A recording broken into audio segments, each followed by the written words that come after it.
बिस्मिल्लाहिर्रहमानिर्रहीम। अस्सलाम वालेकुम। आज का हमारा टॉपिक है subjects of international law.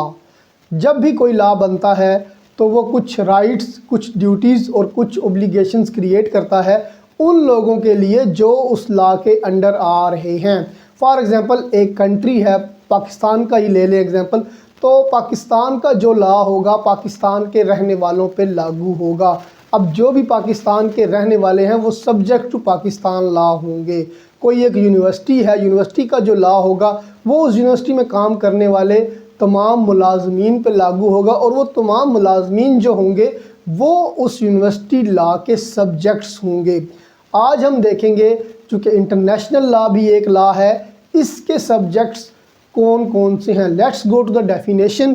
First of all, those person and entities who possess international personality are called subjects of international law. वो पर्सन या एंटिटीज़ जो इंटरनेशनल पर्सनैलिटी रखते हैं उनको कहा जाएगा कि वो इंटरनेशनल लॉ के सब्जेक्ट्स हैं। अब इंटरनेशनल पर्सनैलिटी कौन से पर्सन और कौन सी एंटिटीज़ रखती हैं उसको देखना पड़ेगा। फॉर एग्ज़ाम्पल आप ले लें एग्ज़ाम्पल स्टेट्स की। स्टेट्स कोई भी हैं, जैसे कि यूएसए है, इंग्लैंड है, पाकिस्तान है, तो ये एक इंटरनेशनल पर्सनैलिटी रखते हैं क्योंकि इन्होंने दूसरे ममालिक के साथ मुआहदे करने होते हैं, दूसरे ममालिक ने इनके साथ मुआहदे करने होते हैं, तो ये एक इंटरनेशनल पर्सनैलिटी रखते हैं। कुछ पर्सन्स भी ऐसे होते हैं जो कि इंटरनेशनल पर्सनैलिटी रखते हैं। वो जो कहीं बाहर नॉन गवर्नमेंट ऑर्गेनाइजेशन बना लेते हैं, एनजीओ बना लेते हैं, या बाहर वाले यहाँ पे आके कोई एनजीओ बना लेते हैं, तो वो पर्सन्स जो हैं वो भी डायरेक्टली एक इंटरनेशनल पर्सनैलिटी रखते हैं। तो आज हम देखेंगे कि कौन कौन सी ऐसी कैटेगरीज हैं जो इंटरनेशनल पर्सनैलिटी रखती हैं और जिनको सब्जेक्ट्स ऑफ इंटरनेशनल लॉ कहा जा सकता है। इसके बारे में 3 थ्योरीज भी हैं, उनको भी आज हम डिटेल से पढ़ेंगे। 19th सेंचुरी से पहले जो स्टेट्स थी सिर्फ उनको ही सब्जेक्ट्स माना जाता था। यही कहा जाता था कि जो स्टेट्स हैं वही इंटरनेशनल लॉ के सब्जेक्ट्स हैं, उसके अलावा कोई ऐसी एंटिटी नहीं है, कोई ऐसा इदारा नहीं है, कोई ऐसा इंडिविजुअल नहीं है जो कि सब्जेक्ट टू इंटरनेशनल लॉ हो। स्टेट कोई सब्जेक्ट माना जाता था। लेकिन जब वर्ल्ड वार 2 हुई, वर्ल्ड वार 2 के बाद बहुत सारी वर्ल्ड में चेंजेस आई और दुनिया ने सोचना शुरू किया कि इंटरनेशनली हमें इस दुनिया को पुरसुकून बनाना है, पुरअमन बनाना है। तो उसके बाद से सब्जेक्ट्स ऑफ इंटरनेशनल लॉ में बेपनाह इजाफा हुआ। उसमें आपके इंटरनेशनल ऑर्गेनाइजेशंस जो हैं वो सारी की सारी आ गई और वो सब्जेक्ट्स टू इंटरनेशनल लॉ बन गई। जैसे यूएनओ बन गई, इंटरनेशनल कोर्ट ऑफ जस्टिस बन गई, नेटो फोर्सेस बन गई, तो ये सारी की सारी बन गई सब्जेक्ट्स टू इंटरनेशनल लॉ। इनके साथ साथ इंडिविजुअल्स को भी इंटरनेशनल लॉ ने अपने घेरे में ले लिया और उनको भी अपना सब्जेक्ट्स मान लिया और अपनी जो ह्यूमन राइट्स की कैंपेन है वो all the individuals of the world तक पहुंचाने के लिए हर एक इंडिविजुअल को उन्होंने सब्जेक्ट ऑफ इंटरनेशनल लॉ मान लिया।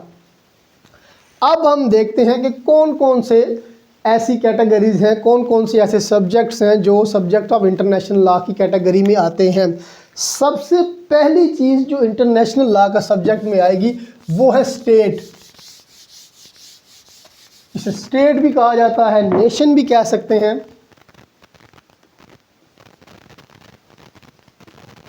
स्टेट क्या होती है?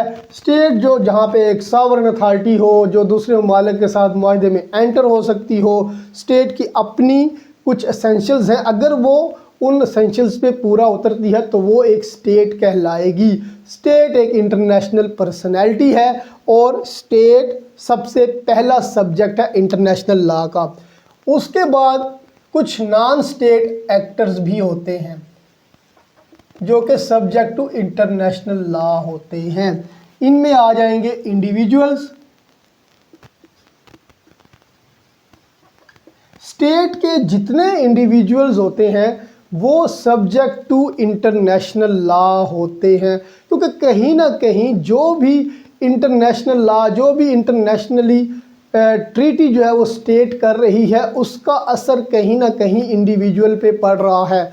अगर आप एग्जांपल ले लें पाकिस्तान की, तो पाकिस्तान अगर IMF से कोई मुज़ाकरात करता है तो उसका असर इनडायरेक्टली इंडिविजुअल पे पड़ रहा होता है। अगर वो टैक्सेस बढ़ा रहे हैं तो वो टैक्सेस कौन दे रहा है? वो इंडिविजुअल ही दे रहा है। तो इंडिविजुअल क्या है? इंडिविजुअल भी सब्जेक्ट टू इंटरनेशनल लॉ है। इसके साथ साथ कुछ ऐसी ऑर्गेनाइजेशंस होती हैं कंट्रीज़ में जो कि आर्म्ड ग्रुप्स होते हैं। आर्म्ड ग्रुप्स क्या हो सकते हैं? पाकिस्तान की अगर एग्जांपल ले लें, यहाँ पे BLA है। अगर इंडिया की एग्जांपल ले लें, वहाँ पे खालिस्तान तहरीक चल रही है। तो इनको भी सम हो इंटरनेशनल लॉ जो है वो सब्जेक्ट्स मानता है, क्योंकि इनको भी उन्होंने दुरुस्त करना होता है। उसके बाद हैं जी इंटरनेशनल ऑर्गेनाइजेशंस। इंटरनेशनल ऑर्गेनाइजेशंस में क्या क्या चीज़ आ जाएगी? उसमें आ जाएगी आपकी UN, उसमें आ जाएगी इंटरनेशनल कोर्ट ऑफ जस्टिस, उसमें आ जाएगी NATO, या जो जो है स्टेट्स आपस में बना लेते हैं वो भी इंटरनेशनल ऑर्गेनाइजेशन में आ जाएंगी, जिस तरह के G8 हो गया, G20 हो गया, OIC हो गया। तो ये सारी जो इंटरनेशनल ऑर्गेनाइजेशंस होंगी ये भी आपके सब्जेक्ट्स ऑफ इंटरनेशनल लॉ में आएंगी। यूनिसेफ भी उसी का एक एग्जांपल है। उसके बाद आ जाती है जी मल्टीनेशनल कंपनीज़। मल्टीनेशनल कंपनीज़ वो होती हैं कि जो एक से ज़्यादा मुल्कों में अपना कारोबार कर रही होती हैं। फॉर एग्ज़ाम्पल अगर आप एग्ज़ाम्पल ले लें यूट्यूब की ही, तो ये पूरी दुनिया में अपना कारोबार कर रही है। यूनिलीवर की, कोका कोला, पेप्सी, नेस्ले, तो ये पूरी दुनिया में अपना काम कर रही हैं, तो इनको मल्टीनेशनल कंपनीज़ कहा गया है। तो ये भी क्या होंगे? सब्जेक्ट्स टू इंटरनेशनल लॉ होंगे।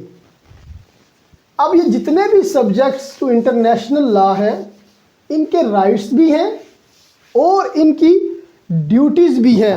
और उसके बाद अगर इनके राइट्स वायलेट होते हैं तो इनके पास पूरा पूरा अख्तियार है कि ये अपने राइट्स को हासिल करने के लिए इंटरनेशनल कोर्ट ऑफ जस्टिस में जा सकते हैं।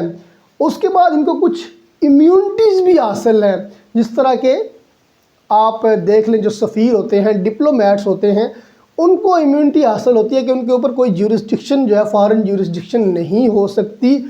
तो ये उनको कुछ इम्यूनिटीज़ भी हासिल हैं। अब हम चलते हैं थ्योरीज़ की तरफ। 3 थ्योरीज़ हैं जो कि सब्जेक्ट्स ऑफ इंटरनेशनल लॉ के रिलेटेड हैं। सबसे पहली जो थ्योरी है उसे कहते हैं रियलिस्ट थ्योरी।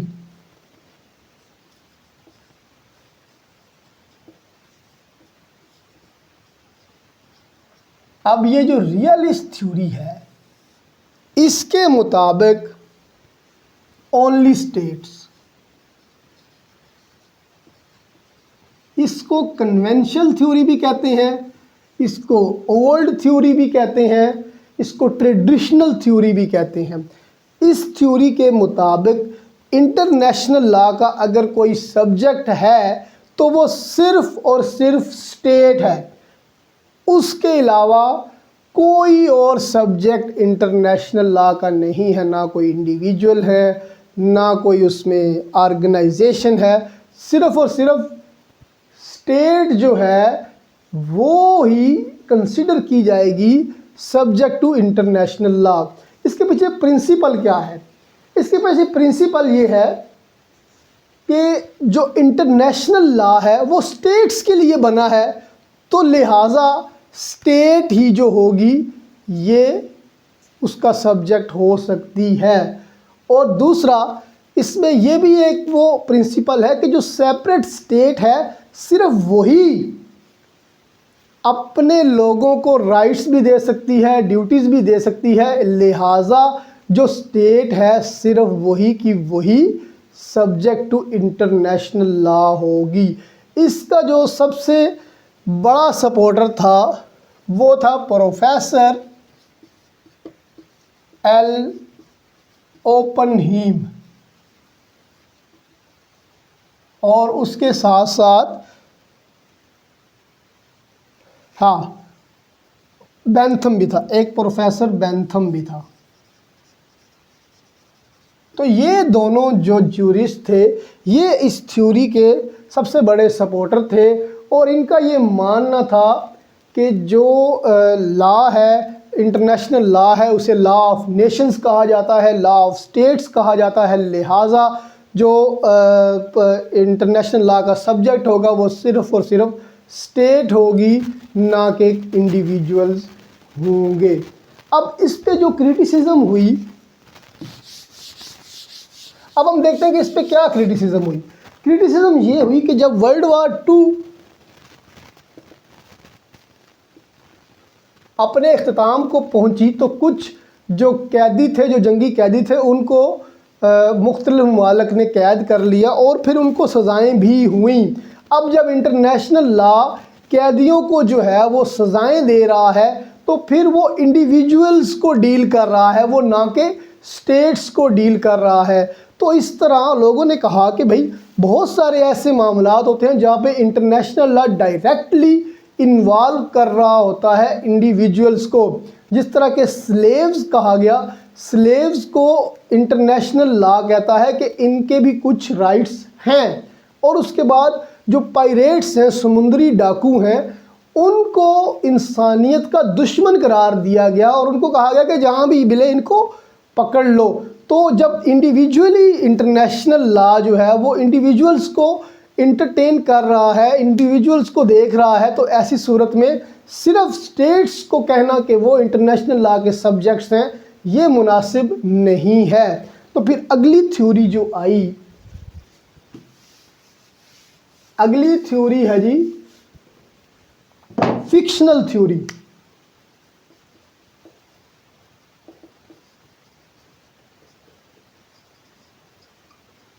फिक्शनल थ्योरी का जो चीफ सपोर्टर था वो था प्रोफेसर कैल्सन।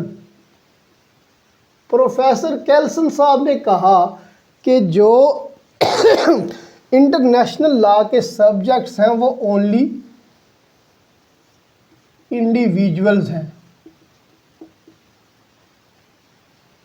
अब अपने इस इंडिविजुअल्स वाले को प्रूव करने के लिए उसने क्या क्या लॉजिक्स दिए।